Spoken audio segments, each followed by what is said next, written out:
How to know if someone deactivated their Instagram account. Hi everyone, I'm here to assist you today without any delay. Let's jump right in.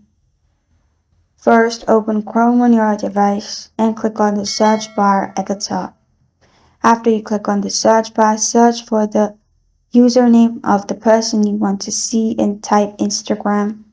Then click on Instagram page, which will lead you to this page.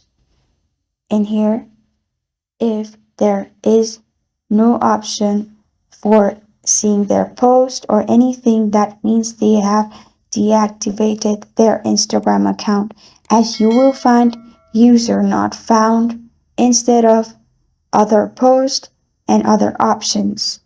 This is the only way to see if someone deactivated their Instagram account. And this is how to know if someone deactivated their Instagram account. Thank you for joining me today. If this video helps you out, please leave a like and subscribe for more. Got a question or want to suggest the topic? Comment below. Thank you for watching.